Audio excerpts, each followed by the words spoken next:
Redline! Redline. Redline. Redline, that's the intro, that's the podcast. Good night, everybody. Thanks for watching. Good night, everybody. Well, that was short. Hello, everyone. How are you all today? It's that time again. What time is it, Kirby fan? Pixar-spective. Pixar-spective never dies! No. Our guest isn't going to get all these jokes. Either way, we are doing... Welcome to the anime podcast! Yes, number 3, where we basically talk about anime films that Wash and I, random bystander here, have never seen, but Kirby fan and our next guest has. So, yeah, I'm random bystander here. I'm the Wash. I'm not. And I'm the guest, Suzu. Oh my goodness, we have a guest! Hello, Suzu. Hello. And hello, nerds. hello. Get called out. You didn't even introduce yourself. You want to introduce yourself a bit? What's there to introduce about me? I just really love this film. I love anime. I hate anime. That's pretty much it. Alright. That's me and SpongeBob. Ouch. Hit too close. Ouch. Well, yeah, so for today's episode of Cinemathon, we did watch 2009's Redline. Yes. And this is this the part where we talk about our history? Yeah. So unlike normally, I might not be the one going first. It depends on if Suzu wants to go first or not. So, what is this? Just history of the film that we're discussing? The history of our experiences with the film. So, yeah. Redline is a film that kinda just came out of nowhere for me. One time, I frequent a lot of anime communities, so I was surprised that I didn't hear about this film until it dropped on Japanese Blu-rays, and then I see entire internet boards freaking out about this film. One of the boards that I frequented just kind of changed the background music of it, so it played the credits of the song while confetti was raining down. I had no clue what was going on, and I'm like, alright, guess it's time to watch this film. That's a good story. And that's how I first ran into Redline. Which, fitting segue, how I was introduced to this film was through Suzu. I told her I had never seen Redline, and that was that. Within minutes, I was watching the film. I hadn't heard of it before I was talking to her about it. I didn't have interest in it before I was talking to her about it. I was thrown into the situation. I had no idea what to expect, and honestly, I think that's the best way to be introduced to Redline. Oh, yeah. Yeah. And I can, because this is how we did that.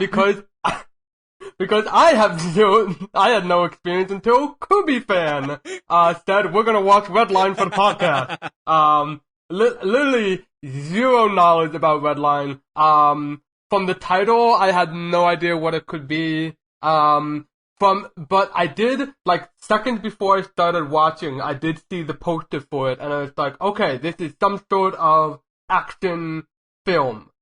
And, kind of. Kinda, sorta. We'll get to that. And... Random, do you have any distinction from my story? Yes. Honestly, I was the same way in that regard, as in I never heard of this movie. I was told I was going to watch this for the podcast, and so I did. But my stupid brain kept misheard the title, and I kept thinking that it was called Red Lion. Even in the last episode of the podcast, you called it Red Lion. I did. And, did you correct me there, or no? In IRL? No, it was IRL. Okay, because I thought it was called Red Lion, and I'm pretty sure I said it in front of you, Suzu, a couple of times, and that probably irked you a bit, and I don't blame you. So, but eventually I was like, Red Lion? Okay. And again, had no idea. I was expecting, like, a lion in this. There was no lion. I mean, no. Was there? No, there was no lion. So, but yeah.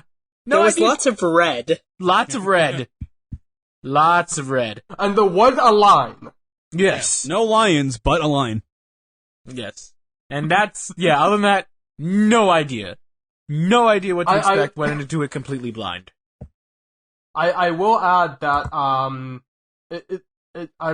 probably alone on it with the three of us, but this here was the first dub that I watched for the podcast, because the previous two films I stuck with like the original Japanese voice acting, and I feel like in those respects, because there were a lot more personal stories, I would rather have heard like the Japanese acting. For a film like Redline, that doesn't really apply. Yeah. It's fine. So, like, from what I've heard, you guys, both of you are pretty new to anime, and before this, you guys watched Silent Voice and then Wolf Children. Yes and yes. And then you just jump from that to this. Yes! Although, to be fair, What? I've watched Dragon Ball Z and Hamtaro beforehand, so I have a little bit more experience, but Wow, not much. that's still two different animes as well. I know! Yeah, I'm so glad you finally ended with Hamtaro. You didn't bring it up first. You were like, oh yeah, normie stuff, Hamtaro. The See, closest I can think of an anime film that I've watched that is close to this, it's probably Paprika, and even then it's a lot more, it's way more cerebral. So whereas Redline is 100% goofy camp. Yeah, Like, so this is just for fun. speaking of that, I guess plot summary. There's a race, and the race is called Redline. People race in it, and people like to race in Redline. So what the movie is about is people racing in Redline. There's preparation for Redline, and we get to know the racers of Redline, and they race in Redline. That's the plot. So, like, that plot summary's nice and all. Pretty much that is what you could discuss as a film, as a baseline. But then there's, like, a sort of, like, side B story to it going on with the main character's mechanic and all, along with the antagonist question mark.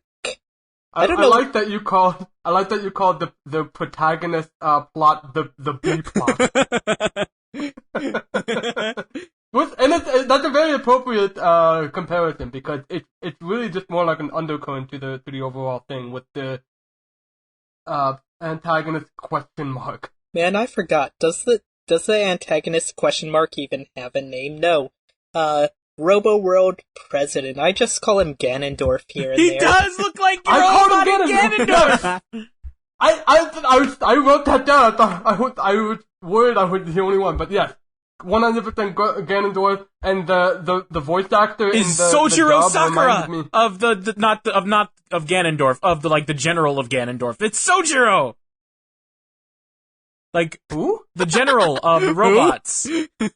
Like, you played Persona 5? Colonel Volton? Yeah, Colonel Volton is Sojiro from, Sojiro Sakura from Persona 5.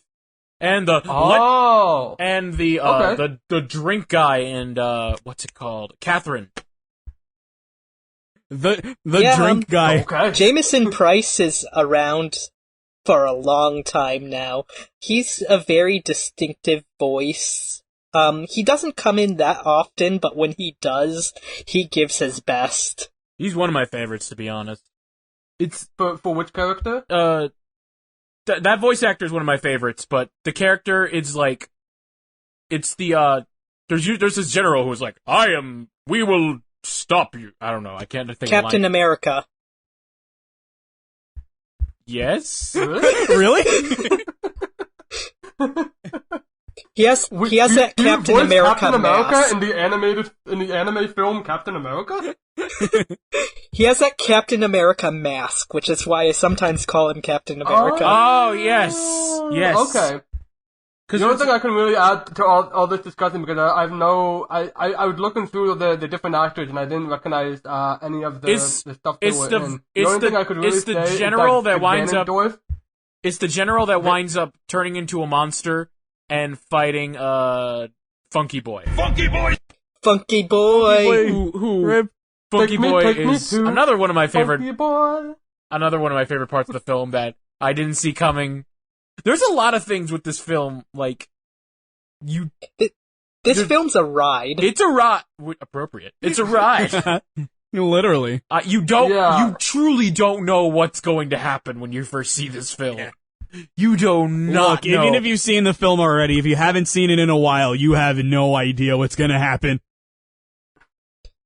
So, But mostly because, like, the devil is in the details. Like, it just throws everything at you, which is why I like, the point where one of the racers just decides to, like, this had no establishment early on, because the only thing they say about the race is that there are literally no rules. So when you see two of the racers are underground drilling through the dirt, it's like, sure, okay, they're underground now. Anything goes in Redline. I'm pretty sure that's a literal line from the film. At least in the dub, I saw the dub version. I think that line happened like 3 times. By 3 different something people. like that, yeah. They really, like, jam it in. Yes, because anything goes. Which is great, because it's like... Including Machine Head having his adorable dog. Yeah. So, like, anything goes from your normal, like, JP's normal modded car that could do boosts to, like, these decked out weapon cars. And then we have those, like, magic guys. Yes, like, the magic girls, I think. Oh, the princess? The people racing for the princess. Oh, yeah. That turn into a robotic woman. Oh yeah, Sure. that happened! That happens! This is gonna be, we're gonna probably just gonna keep jumping around because that's really what this is. It's just, oh yeah, that one. Oh yeah, that happened. Oh, Well, this I mean, happened. yeah. Oh, I love when... That's very true, but we could, I guess, talk about the characters a little bit. There's not much to say on most of them. There's a little bit of backstory with JP and the mechanics. Yeah. What was the name of the girl, of the woman? Cherry Bomb something was her, like, race name. Cherry Boy Sonoshi. Hunter. Sodashi. Thank you. Who was also voiced by a voice actor in Persona 5. I mean, look at this. If you guys can, just look over this cast, and these are very, very familiar names in the anime world. I'm sure, like, you're noticing it because a lot of these guys actually were in Persona at some point, but these guys are, like, some of the top actors in the anime world. They're good. Oh, I'm sure, yeah. They are good. They are very good. The only thing I could really say about any of them, though, was that the whoever voiced Ganondorf, he reminds me of Lur, ruler of Omicron Pussy I-8. He was in a I lot don't of know how- Digimon, apparently. Okay. The more you know. I never watched Digimon in my life. Yeah, animated voiceover dubbing, and Power Rangers, and Care Bears. Yeah, they're veterans. Care Bears is where we draw the line. They're veterans. Because that's really, I would look into it, like, I couldn't figure anything out. I didn't know. He was I'm in not Persona into- 5, he was just a background character. But, Okay, sure. and Fire Emblem Three Houses. So Sure. Alright. there are a lot of characters, but not a lot of them matter. Yeah. The thing is, a lot of the characters, some of them are just one and dones. Some of them stick around, like the racers. They don't really have arcs, though. The main ones that really have arcs, I guess, are JP and Sotoshi. Frisbee has an arc of sorts. No. Oh, Frisbee, is That's that the mechanic? yeah. Yes. Yeah, he kind of has an Frisbee arc is the too. one that had the most. Yeah. Yeah, I would say he's the only one to have an actual arc, because the rest of it, like, the JP and Sonoshi, like, their arc is literally, like, They win. They win, and then they kiss. Love. Yeah. Like at least Frisbee has They a are the- has a little bit of a change of heart. Yeah. Man, could you imagine your character arc gets resolved by a four-armed old man coming in and shooting everyone in the face. And That's not only exactly that, but, like, how you want to he escape from the mafia. And he sabotages the mafia, and then he just blows up the car anyway. Well, to give them an extra boost. Yeah. And they just like run towards the finish line like Lightning McQueen in Cars 1. I know, that's what I was thinking! Oh, we're gonna talk about cars. I honestly thought like it was gonna be something stupid where like JP's hair was gonna make it through the His finish hair line is so first. long. That should have counted. I was waiting for it to be like, he wins by a hair! That's the name of this episode, by the way. Wins by a hair. No. Alright, oh my god. But yeah. Back to characters, yes. What? No, that is the characters. That's really all we can say. Yeah, What else can we they say have about like JP? they have their moments, but there's so many characters. You want to know who the best character is? There's a moment early on in the movie where they're advertising Redline on TV, and it cuts to a family, and the art style is completely different, and the mom goes, Yes, violence is the only thing that turns me on anymore, something like that. She's the best character. Yes! She's the best character. Yes! It only appears once and never comes back. That is definitely the best part of the movie. It feels like they threw that in just to be funny, like just as a pure joke among themselves. Like, let's just be like Gumball. Let's just like throw a wrench in the entire. That's probably why I liked it so much. That was adult Gumball. It kind of like, you know, like that one, like, those Monty Python random animated Yeah. scenes. Oh my god, Yeah. yes. It's kind of like Terry that. Gilliam ones. Yeah. I like Gumball more, but Absolutely.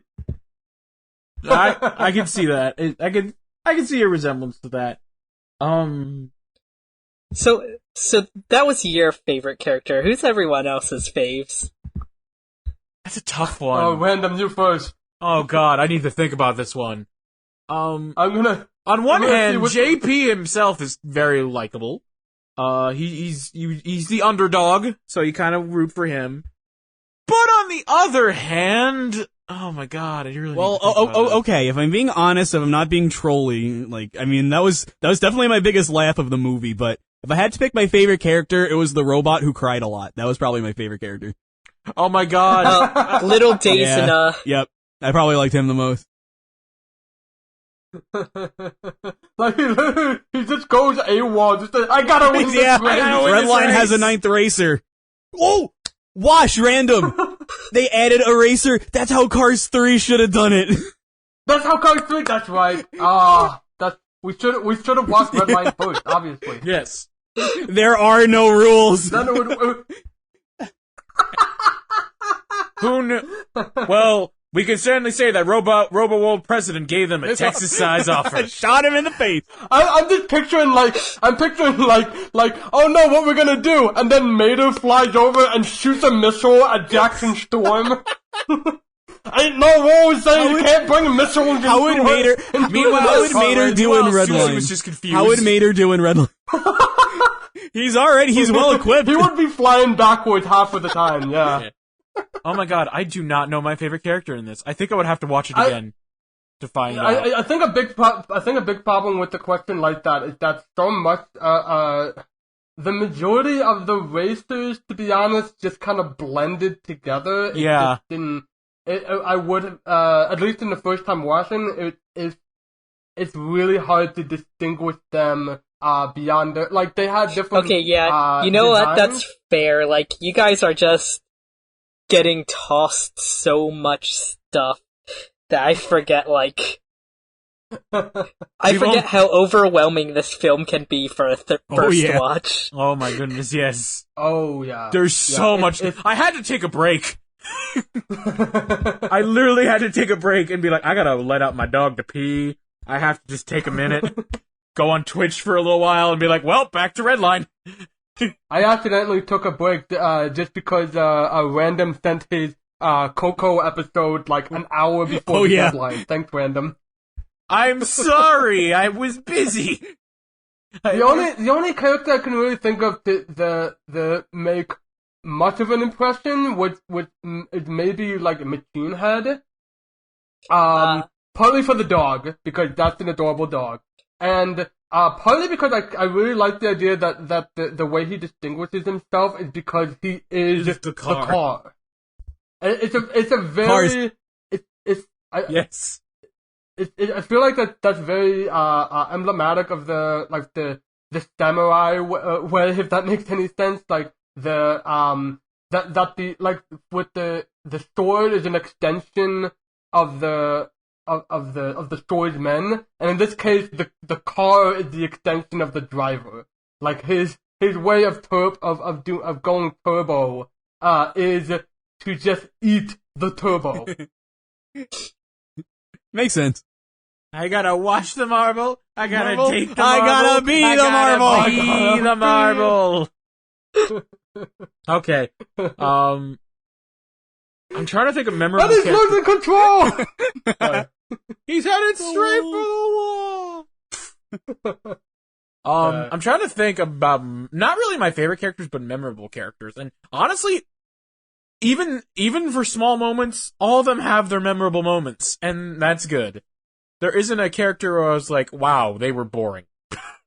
Not at all. I mean, they might have been. I just we just probably completely forgot about it just because it was just so. How about the two commentators? There's like the chill old one, and then there's the really really small obnoxious one who keeps throwing in like these random. I can't even call them innuendos because they're so in your face. He just outright says. I'm so hard right now. I need to change my pants. I forgot about them. Yeah, that's again, we're gonna be saying that a lot today. Like, the old commentator is like someone you'd actually find on like actual sports casting. Yeah. And then the little one is like guy. an esports commentator. Oh my god, you're right. You're right. Holy crap. It's like someone from veteran football and an esports commentator just were in a booth together. I'm a big fan of Redline. No, really, I'm a fan. The door was open and hey, what are you doing? Sorry about that, folks. Every time I watch this film, I end up coming out with a new favorite, and I don't know how that happens. So, today I'm gonna say that it's, the secretary of RoboWorld, Tited. Oh my god, is it it seems we have malfunction. You're gonna love the name I picked for it. The Hyper Disintegrator Cannon! Yes! He's so smug. Yes! And I love it. Even when, things go wrong, it's like, oh, it seems we have another problem. Yeah. He's always... Yeah, he's very British. I love it. He sounds like such a twist villain, and then nothing. He does! He just sounds like it because loyal. Why not? It's Redline. Yeah. I'm sorry, I just remember that, he's hyping up the machine, the hyper disintegration, whatever, he's hyping it up. They're getting it ready, and it's like, hey, why is it working? Oh, there's some scratches on the lens, we can't do anything right now. And it took 2 hours to just clean off. They clean it off, and then they shoot it, and they're like, okay, do it again. No, it's gonna take 2 hours to recharge it. This machine sucks. Oh my god. Should have gotten a better model. I don't know, maybe have better security? 2 people just got on it, no problem. Yeah, the 2 racers at that. Yeah, they're not even, skilled assassins or anything. They're just random dudes. I mean, the backstory is that they are, but... Oh, yeah, the 2 of them that were sabotaging it are actual, hitmen, right? Yeah, they're bounty hunters, yeah. Bounty hunters, that's one, yeah. But it was still not guarded, at all. Compared to everything else on RoboWorld, yeah. I will add that, because the entire thing is really the whole movie is just one giant race, but I will add that it is at least, it does give some more fun to it that just to distinguish it from any other, like, this is a race, the whole film is a race, that they decide to have their race on a hostile planet is hilarious. It's so, like, smug, just putting it on this, like, fascistic planet that just hates everything about this, and it's gonna do everything it can to sabotage them, but that's just gonna make it even more fun. Like, the frickin', like, the Robo World, general, like, transforms into a gaiju, or however you pronounce it, like, transforms into a gigantic Akira-like monster, so it can defeat a bioweapon of pure energy called Funky Boy. I want those racers smashed before they reach Zone 7X! They must be stopped before they reach Funky Boy's lair! Funky They're, Boy! like, duking it out. They're duking it out in the middle of the desert, and everyone that's watching, that's just like, hey, the racers are getting up! So, like... Because that's Redline!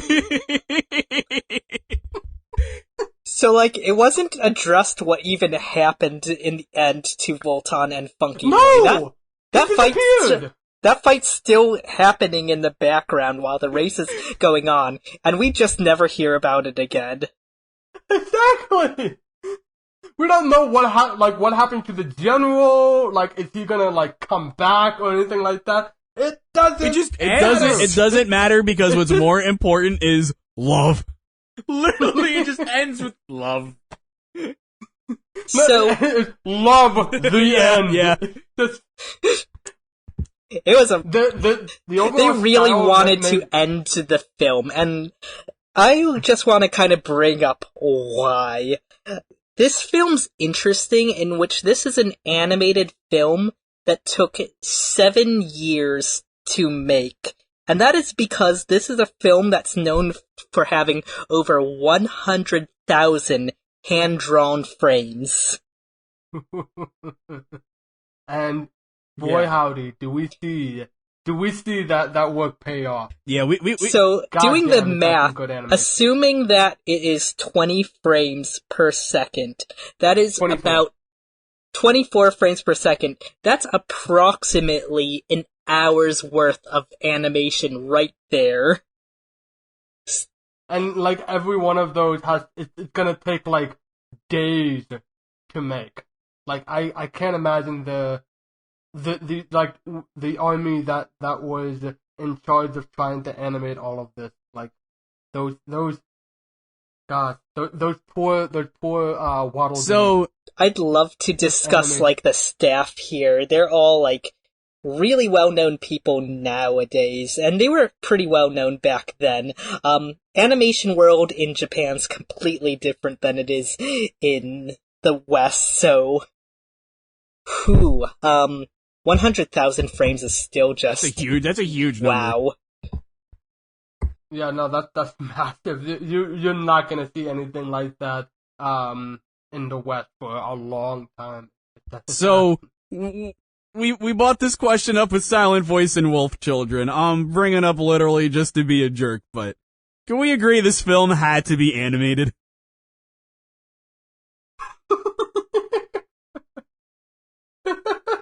Is that a question?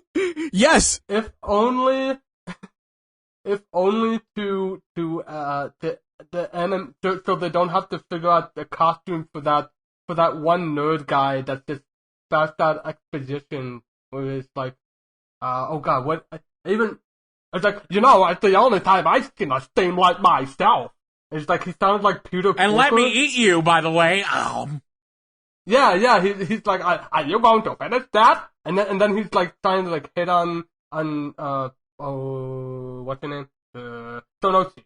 It's like trying to hit on, and then that was just it, and he's just one of the other racers on there. So, And God, just like thinking about that as well, one of the things I absolutely adore about this film, and you don't really see this a lot with Japan's animation, sadly, it fully takes like, it's fully aware that this is a space fantasy world, and it makes sure not to throw you just humans. And that's so good. That's so good. And that is largely in part because this director is very inspired by Western works, and it shows. One of the people that he has said that he is inspired by is Frank Miller of Sin City and such. Oh, yeah, that's right. Yeah, of I forget which Batman, but yeah, I know what you're talking about. Yeah, I can see that now. It shows. It really shows. Oh yeah. Oh, okay. Yeah, I've definitely seen like a lot of like a hybrid like American Japanese influences, and just like all these wonderful alien races. It's definitely like a step above like human, but with extra eyes. Monsters like U. That. Like these are. Perspective never dies. Perspective never dies. Dies. Yes. It yes, much like monsters, much like monsters. Yeah. It's just so incredibly creative with this world. It barely explains any of it, and that's probably part of the fun. Yeah. Like when JP goes for wants to look for, he tries to find like a storefront that's gonna sell him cigarettes. Oh my God, that old lady. Finds like the old lady, yes. Oh my God. He finds like this hole that's like way low on the ground. He ducks there and says, "Hey, can I get a cigarette for however much this will get me?" And she gives him an open box of cigarettes, and he complains about it, and she goes ballistic. Goes ballistic on it. It's like, why do you think that's the right? And then she just like peace out and just leaves.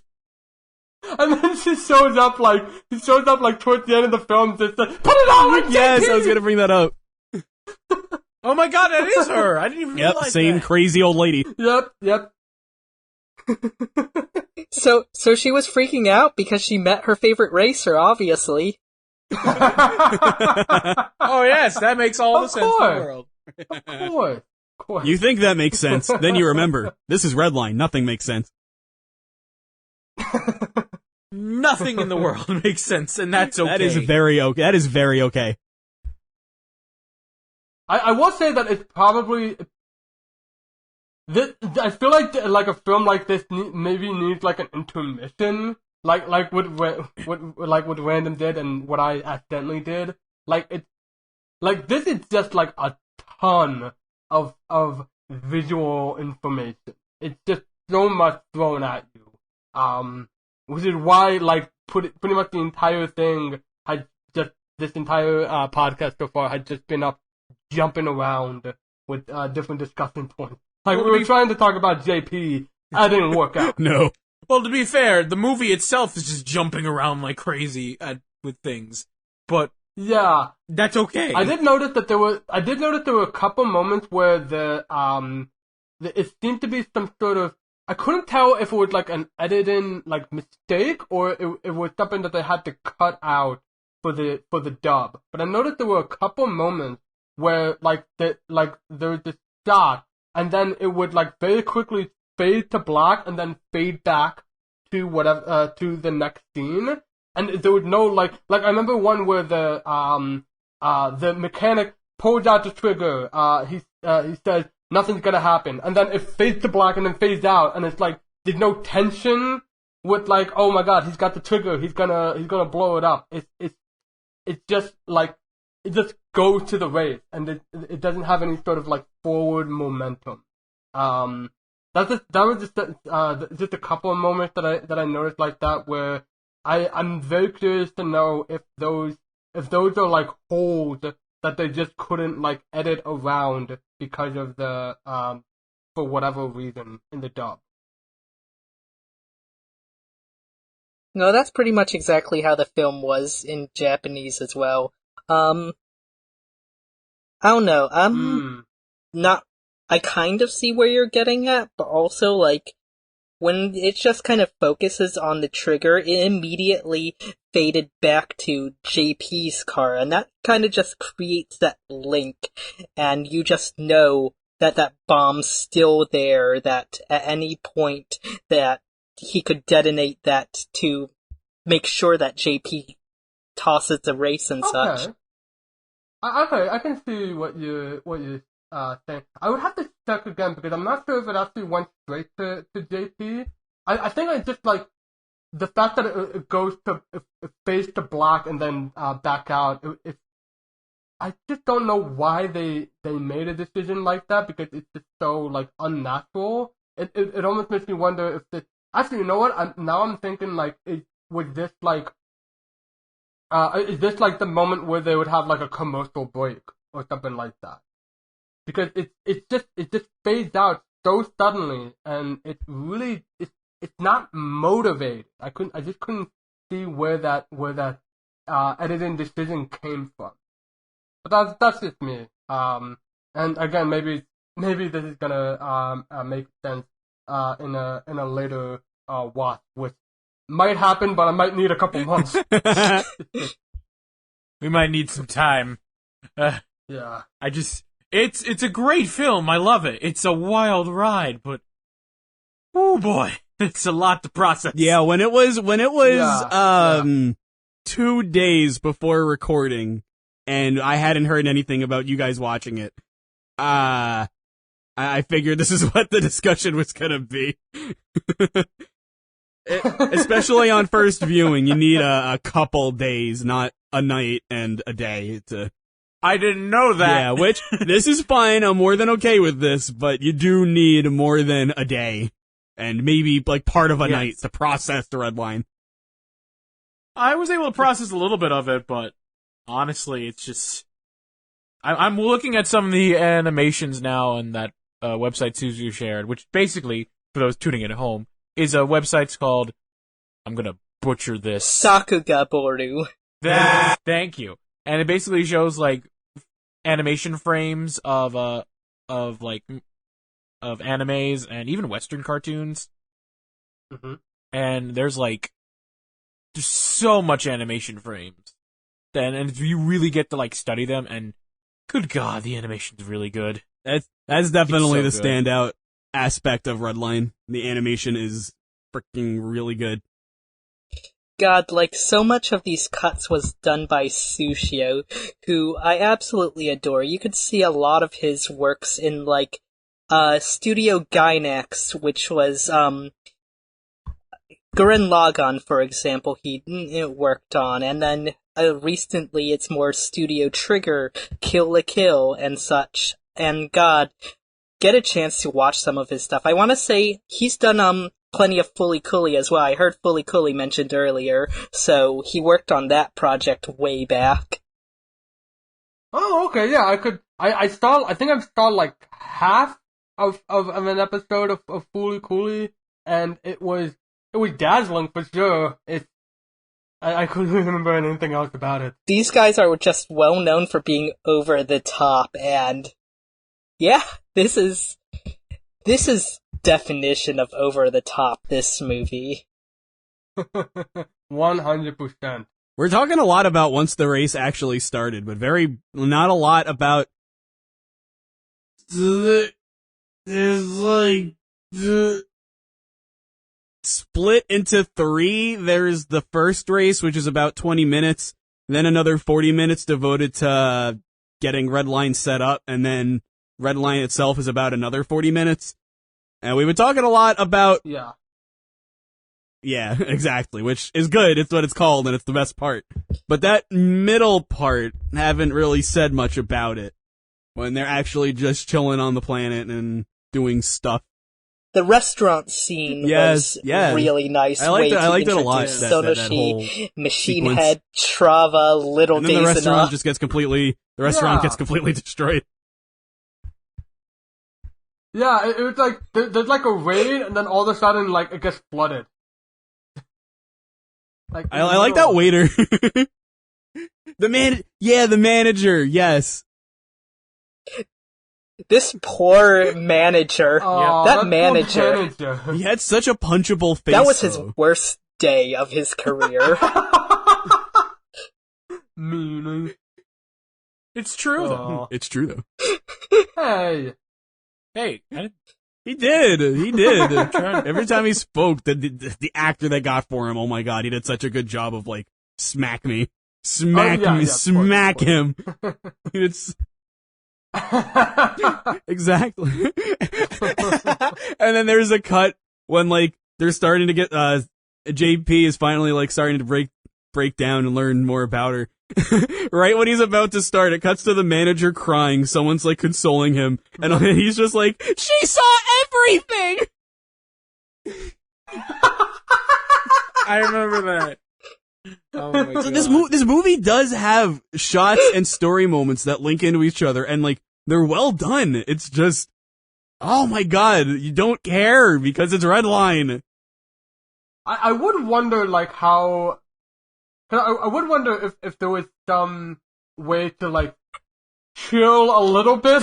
Yeah, but then it wouldn't be Redline. I guess. It's just... We have so many other movies where they don't go all out. It's really nice to see a movie that just says, forget it. Forget it. Let's go all out on the animation and the action. Yeah. So, like... I was gonna say that, yes. You know the phrase, like, all style, no substance, right? This is kind of just...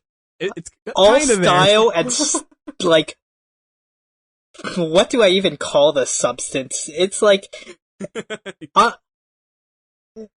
Sometimes it's like an overload of substance as well. Yeah, most of the substance is really in that middle chunk where they're getting ready for Redline, and they're like getting to know some of the characters. They watch like a TV documentary about some of the racers and stuff. You get to meet the mechanic and what is the four-armed guy? What is his job? He's also a mechanic.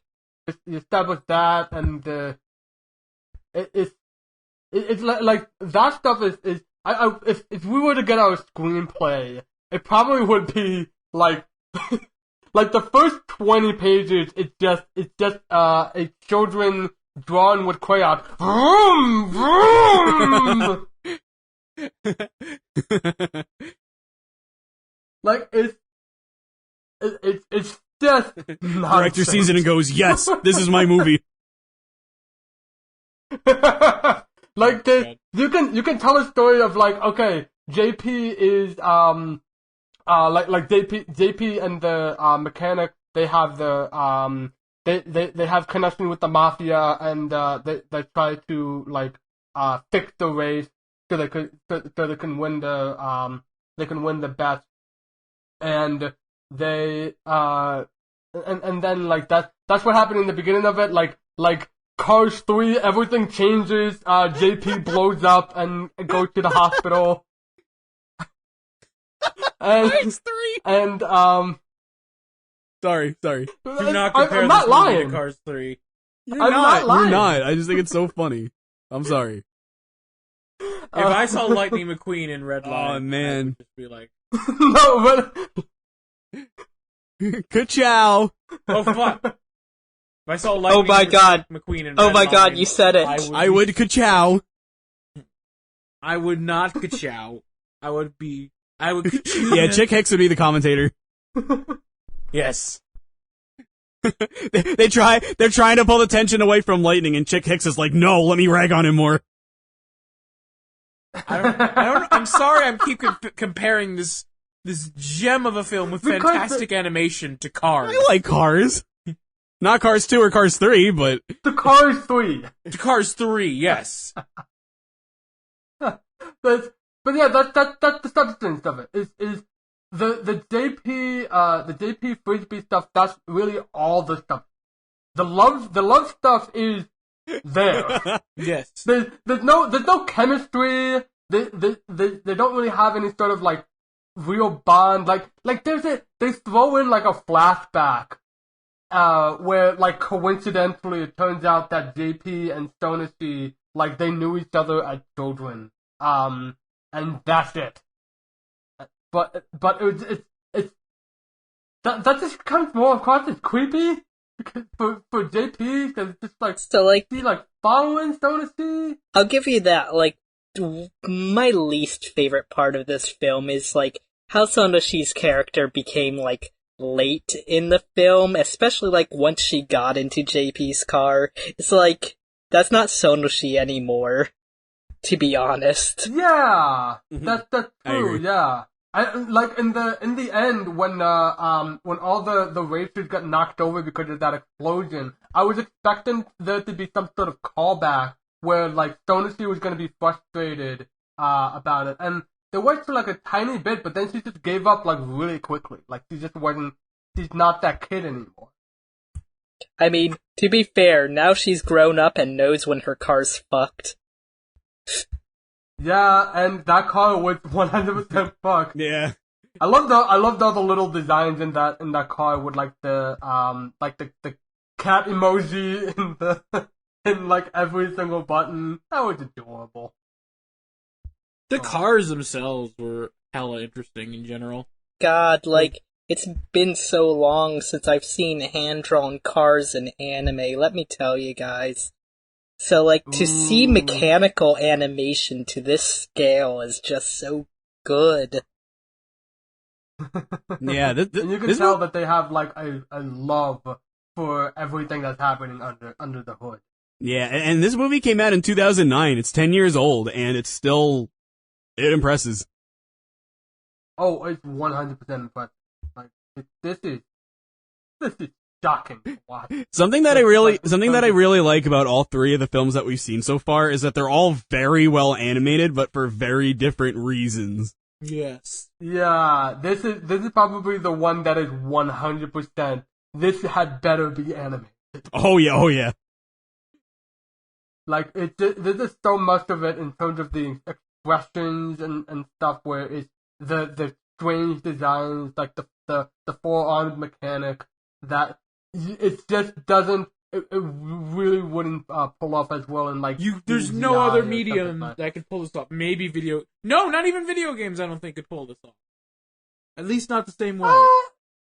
I think that Not there's the same some way. case to it, but it's not. But it definitely wouldn't have the because I think without the amazing animation. Yeah, I think like If Redline were a video game, I would have a headache. Yes. I would have a headache, and I would also be like, this is stupid. Let's pour one out for F-Zero. Yeah. It's like there's like a story, like the storyline. It could well be like a video game because it's just that like surface level. It's just that like that's not the stuff that you really care about. It's the journey that you have along the way. Yeah, it's not about the destination. It's not about the starting line. It's the rest. The starting point is like the starting point, obviously, and the destination is love. So everything in between. Do you remember at the beginning? This was like when I saw this, it was like what like they at least in the dub, like they say, I don't know if they said like Redline, like the title, but they said out loud, directed by Takeshi Koike, and it's like, what is it, the Dreamcast video game? It's so like Y2K. Yes, they actually said that. Yes. Yeah, and it's like from that point on, it just kind of charmed me. Where like I can analyze the plot all day. Who cares? That is very Dreamcast game-esque. Yeah. Yeah. Gave you that jet set like feel, the huh? global world Yes. planet, like they're space Nazis. That's all matters. They hate the racers. Base Nazis led by Ganondorf. We can't risk waking Funky Boy up. Base Nazis led by Ganondorf And Sojiro Sakura as Captain America. And Let me explain. Alfred, I don't know. I can't think of any like British butlers. So hey, what didn't we like about Redline? I did say that like it felt like much for a lot of it. It's probably if it wasn't for the break, I don't know how much of it I would have enjoyed because it was just like so much going on and it was just coming in and out with that. And then obviously like it would be nice to have like a visual spectacle that also has at least a decent story instead of a video game story. I'm willing to give them that this isn't that kind of movie. It's just for fun. I guess also it's just like it's a visual spectacle and like we mentioned like the monster fight and how that just disappeared. And it probably would have been pretty nice to at least have some sort of conclusion to that. Or conclusion to most of this.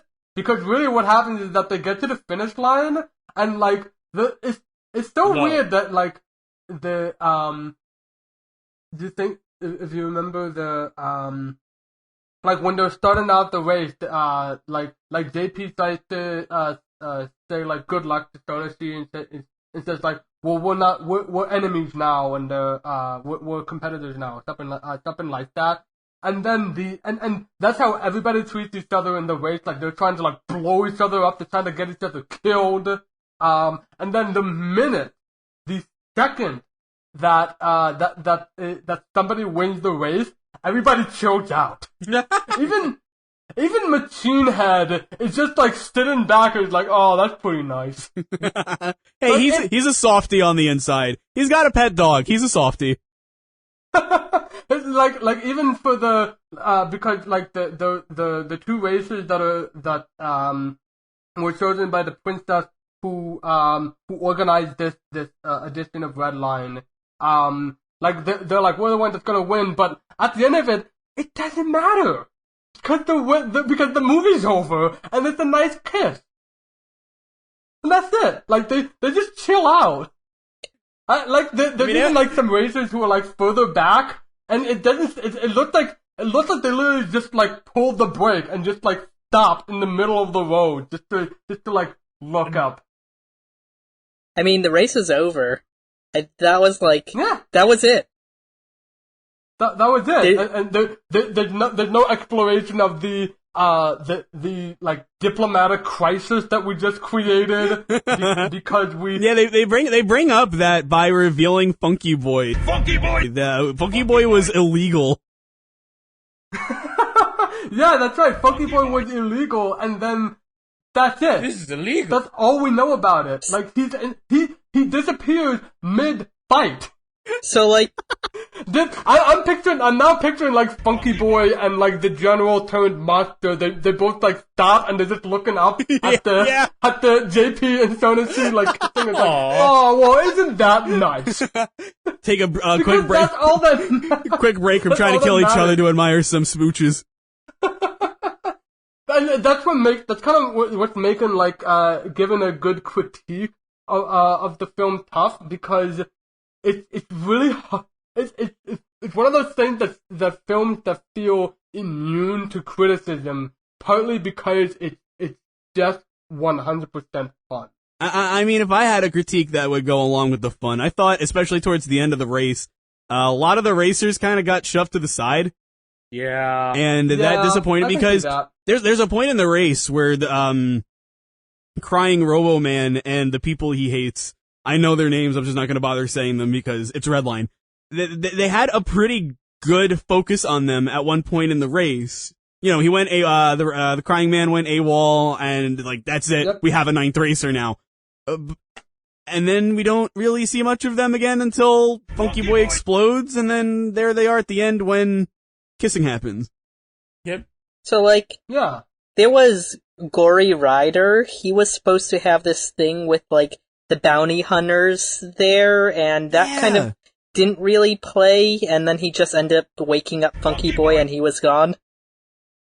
Yeah. Like you said, this is all style, no substance, and if we're gonna be paying attention I just realized that. Yeah, exactly. Like it's the if you start like paying attention to the plot, like there's just a whole lot that just like appear and disappear.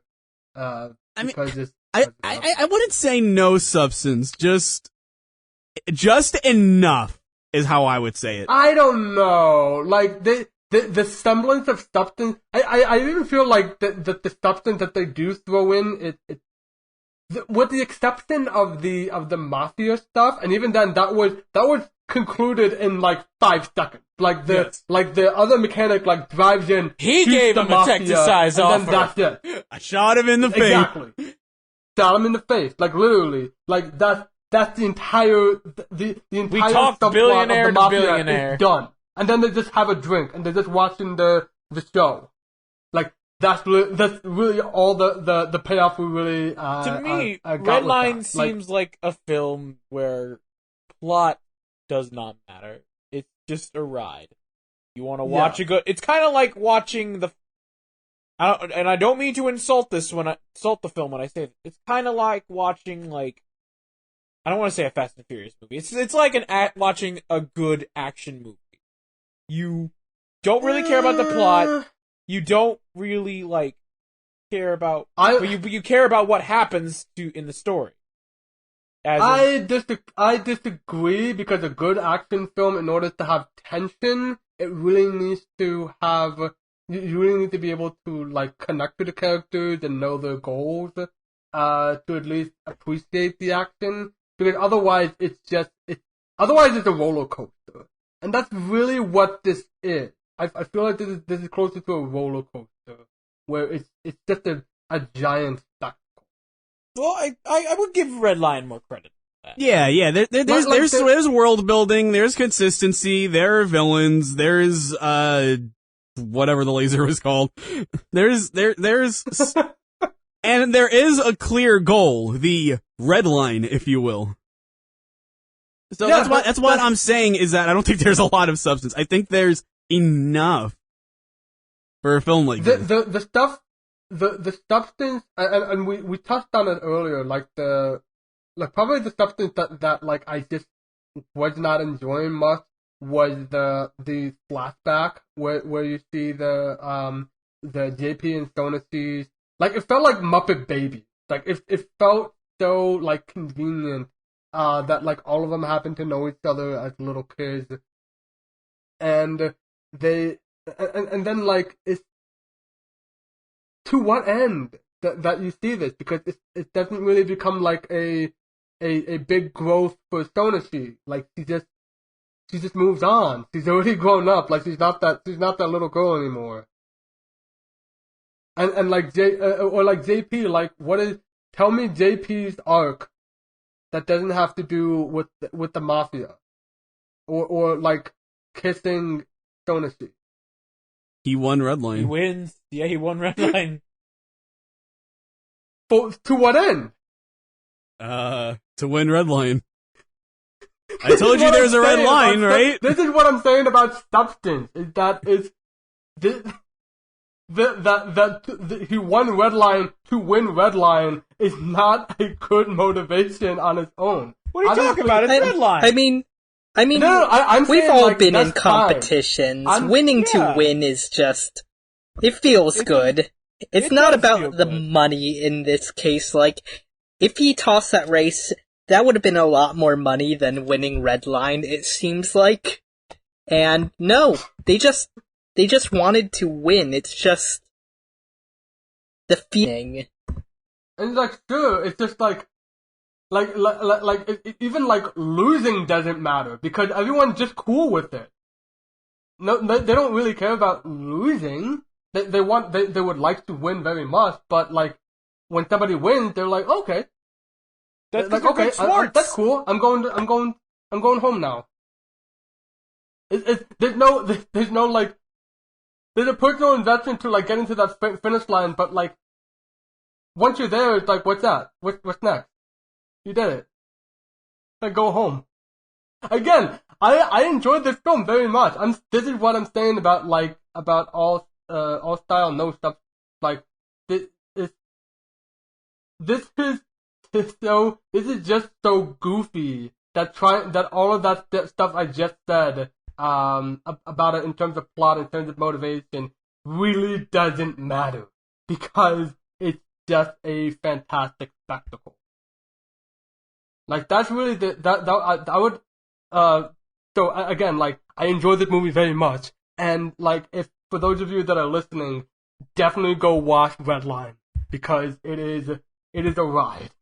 And especially if you enjoy animation, or if you would like to get into animation, study this. Yeah. Because this is fantastic. There's like, even stuff with like a person talking it's composed and animated so gorgeous. It's wonderful. It's stupid and wonderful. Just think, the closing line of the movie was, "The end." And it's like bouncing around too. Like, yeah, very bouncy. I like that. It reminded me of like an Aqua music video.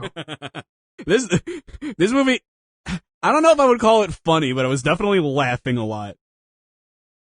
Yeah. There's a lot of it where you can tell that like with Funky Boy, like the line is they're talking about the you have to stop them from reaching 7x, which I thought at first was like the digit 7 and then X, but no, it turns out it's literally 7 X's in a row.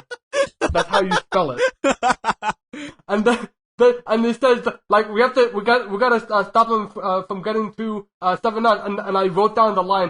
I want those racers smashed before they reach Zone 7X. They must be stopped before they reach Funky Boy's lair. That is the introduction to this. Like, there's no setup beforehand about this. He just blurts out, they must be stopped before they reach Funky Boy's lair. Completely seriously. Could you imagine being Ganondorf. the enemy of these guys and knowing that your enemy was preparing a bioweapon that they named Funky Boy? Again, Dreamcast video game. Like, this is just so wacky. But I like that it's wacky. Bizarre comparison, but thinking how, like, Wolf Children wasn't really all that funny, but a lot of the laughter came from just how charming it was. And then it's the same thing here, except replace any semblance of charm with, They must be stopped before they reach Funky Boy's lair. This one I really enjoyed. I can't tell if it's because of the dub or if it would. By the looks of it, it probably that scene was probably how it was. But like the forearm guy, the mechanic, he's saying like, "I even still got my mojo, even for the lady." Still a horn dog. But seriously. Yeah. I can't tell if that's the dub or not, but I that made me laugh really hard. Oh, god damn. Is there anything else that we would like to talk about? Because once again, we've been jumping like all over the place.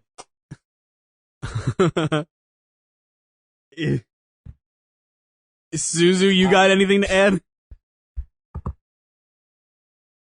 You guys got, like, a good lot of what I'd actually like to discuss, so, like... Yeah, music was great. Music was very good. Oh yeah, I love that music. And more than just the Redline theme, because, spoilers, I heard the Redline ending credits before watching Redline, but there's nothing wrong with that. That didn't really spoil anything for me. But it was... I was like... Each character, each really racer well had their own theme that just shouts their name, and that's the best way to do it. Yeah, the music more than anything shows how drastic of a change it was going from Silent Voice and Wolf Children to this. Yes. Oh god, yeah. it was just like just like wacky camp. Like just it was just like a pure fun. Some of it reminded me. It made me think of the kind of music I would hear in like I want to say like a Super Monkey Ball or Ape Escape. Some of the different genres I heard just seemed like all sorts. There's no The Who like with whichever film that was. Was that Silent Voice? That was Silent Voice. Okay, that was Silent Voice. We don't get to hear like the out here in the fields. That would have been nice, but oh. No, instead you get Machine Head. Yeah. Oh boy. I do have this one thing to add with JP. It's this small little thing that like it took me a while to notice. And they call attention to it a bit like during the middle chunk when they're preparing for the race. That JP is not a fighter. He is all defense. He does not want to. He does not want to fight anybody. He's the pacifist. He's doing the pacifist route of Redline. Yeah, someone calls him in a sense. Yeah, the four-armed old man. He says you're if you don't bring weapons with you, you're either an idiot or you're a pacifist. So which one is JP? Pacifist? We don't know. So like he really wanted to win, and yet on this race where anything goes, he just refused to put any weapons on his vehicle. So I will note that what is really smart. It happens at the very end, and it happens so quickly that like the car already blows up before you'll really notice. But at one point there's one of the racers puts like grappling hooks on the car, and they think that's gonna slow it down, but instead it tears down the metal, and it reveals that the car is in fact a motorcycle.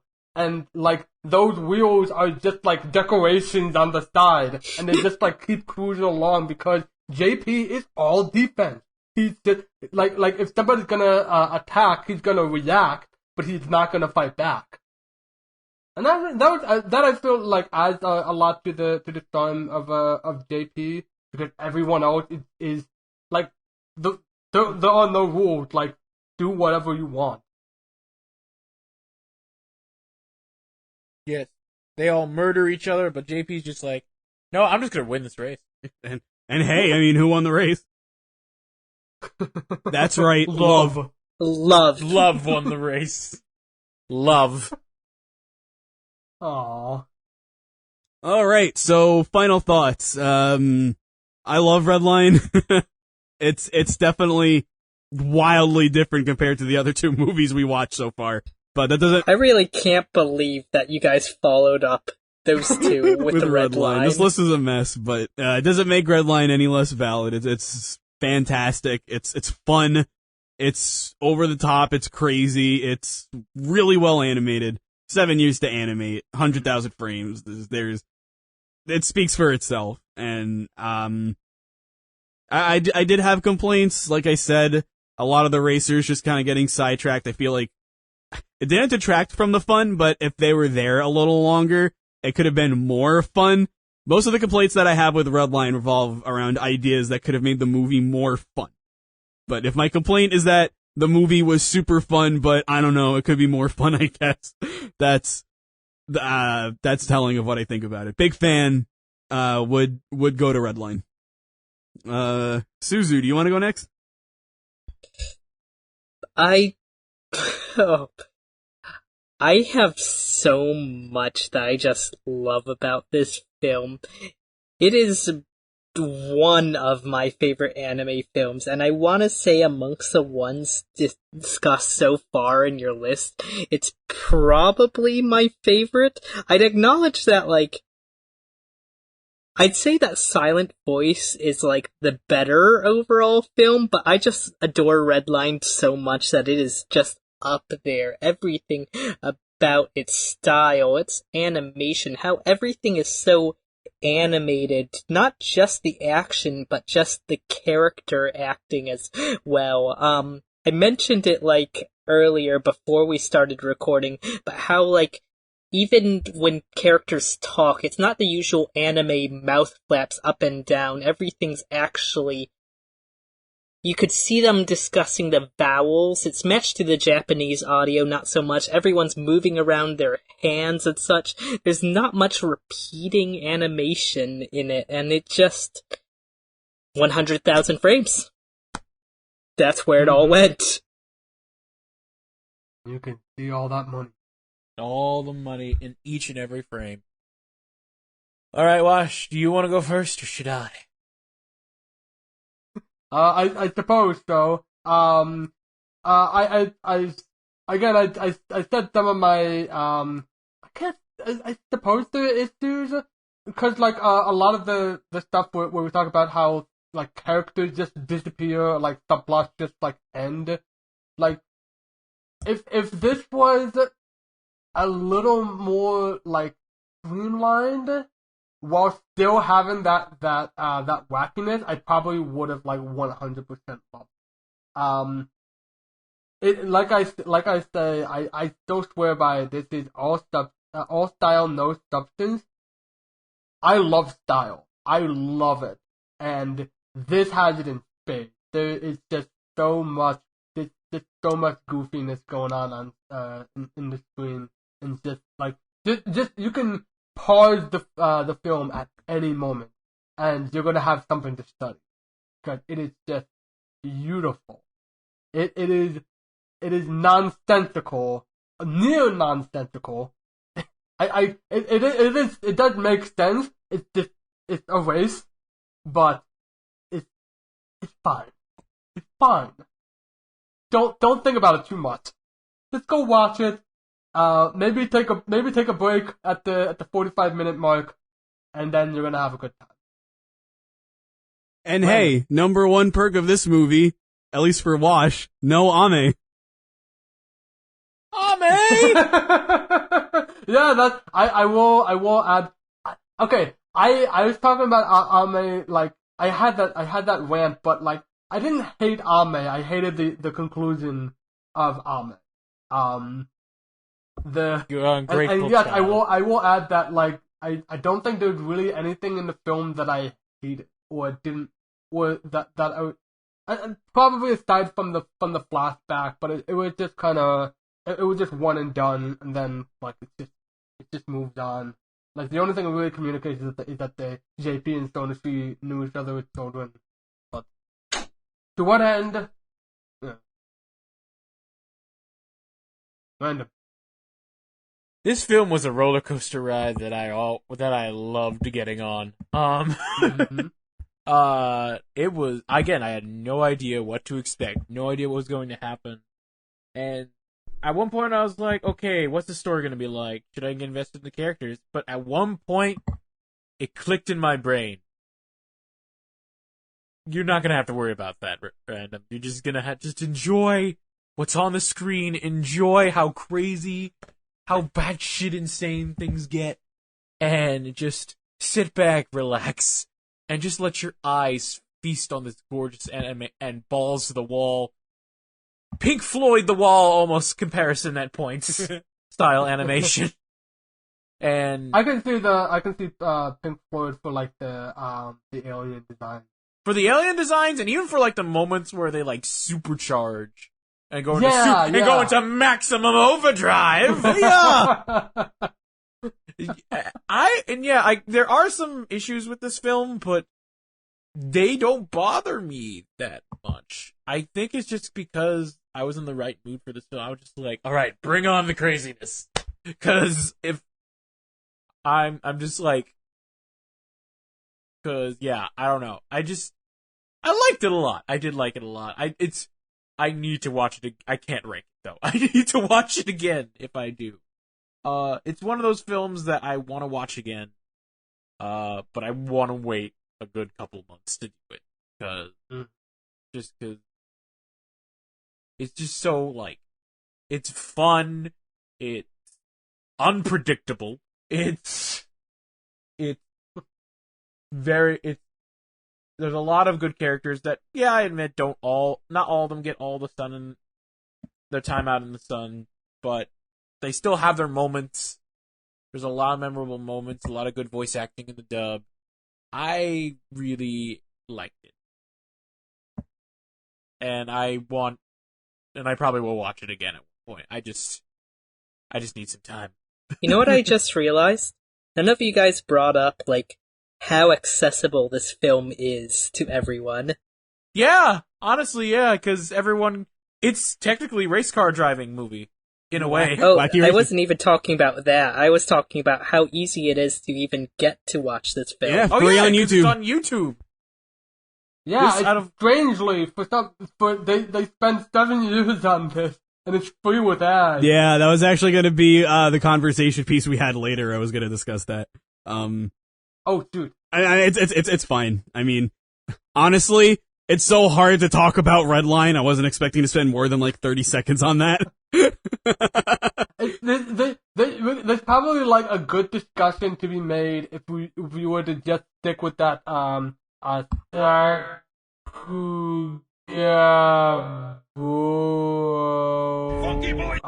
website and just like here's a scene. Let's just and like just study this like shot and just see what's happening frame by frame. Because like overall, it's one giant stew of fun. One last note. We can't do that. I'm down for it. But one last note before we wrap things up. As far as we know Suzu's rankings. As far as my rankings go, I do definitely prefer silent voice. That's just like a golden standard. But as far as Wolf Children goes, that one's a little bit harder. Currently, I want to lean a little towards Wolf Children just because I do enjoy calmer movies, but at the end of the day, if I were to actually really think about it, I would definitely go with Redline. Wolf Children's a great movie, but Redline's one of a kind. I can think of a movie like Wolf Children. I can't think of a movie like Redline. So I was currently, as far as my rankings go, I would put Silent Voice, then Redline, then Wolf Children. Okay. Redline, you will definitely exit with love. Yes. All the love. This is it's kind of reminiscent of like a Looney Tunes cartoon, but like really stressed out. Like that's certainly a way to put it. Like a bitches enter Redline. Sorry, I don't know where that came from. That's Funky Boy. Funky Boy, no. A bit. That's gonna take 2 hours, General. 2 hours. Oh God. Okay. On that note, all right, our discussion piece. Nothing to do with Redline. We're talking about Looney Tunes. I don't get to say my thoughts on the ranking. You just said you couldn't rank this. I know, but like, I couldn't. Yes, I couldn't rank this one. But I don't know. I thought you were gonna ask. I can't rank this one, but I expect you to ask me to rank it. To be honest though, if I'm being completely honest, I'm like with Wash, it's very hard to rank these on first viewing. But if I really think about it, it's not beating Silent Voice. But if I really think about it, oh God. I mean, first impressions is fine. That's kind of what I expected from you too. Views, I'd say I like Redline better than Wolf Children. Ooh, interesting. So far. It's like comparing apples to oranges, honestly. But yeah. See, I really love Wolf Children, but hearing Wash yell about Ame just really raised my appreciation of that film. For me, it's just you haven't lived until you've heard Wash yell about Ame. Yes. Not today, though. Not today. That is for another day. For now, that is Redline. Up next on the list, we have a film from a director where you don't even need to know what anime is to know what his name is. Next up, from Hayao Miyazaki, is, of course, Kiki's Delivery Service. Ah, yes, the one director I know. That's right. Man, what only kind of director I know. Why is Redline in the middle of this, guys? This list, To be fair, Look. Kiki's was supposed to be like the first one the first one, the original list was good, and then it just wasn't. because we couldn't get Kiki on time. Where were you planning to have Redline, if I may ask? Originally. Redline was originally 5th. So, like, it was Going to be directly after the bad movie and right before Tokyo Godfathers. Oh, I feel like that would have fit as a better palate cleanser. Yeah. So now I don't know what we're in for. Oops. Yeah. Well, we'll figure it out next time. But first, this has been really fun. It was great talking about Redline. Thank you, Suzu, for coming along. Yeah, thanks so much. Thank you Absolutely. for your extremely valuable input. It's Yes. very nice to learn quite a lot about this film. 7 years hand-drawn, just love people getting to watch this gem of a film that pops up here and there in discussion, but not enough. Yeah, I think that's the main takeaway with this episode. Hopefully, is like, please watch Redline. Yes, watch Redline. It's for free on YouTube. Watch it. You can literally just go on the search bar, if you're on the YouTube, if you're not watching Simplecast, if you're watching the YouTube version of this, just go to the search bar and type Redline on YouTube, and there it is. So watch it. And not Red Lion, for the love Yes. of God. Red Line. I don't know what you'll get if you type Red Lion. I don't know. Probably Zelda. Oh yes, the King of Red Lion. Oh yeah, that's right, Ganondorf from Robo World. It all connects. Now if we get Legend of Zelda Space of the Wild, it's just we're gonna know what Ganondorf looks like in space. Face of the Wild. Breath of the Space. Just thinking about, like, Link in space, it's like you just ruined everything. You've ruined both Link and space. I've been to watch. I'm Random Bystander here. I'm Suzu. Funky boy! God damn it. I was wondering what line you would use. Well, my ending line will be still a Honda. But seriously. Mine is going to be, Violence is the only thing that makes me hot anymore. no. Goodbye, everyone. Goodbye. Goodbye. Goodbye. Goodbye. Love.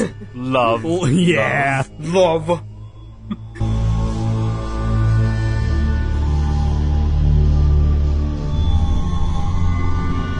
He's still a baby after all, and he needs to learn discipline.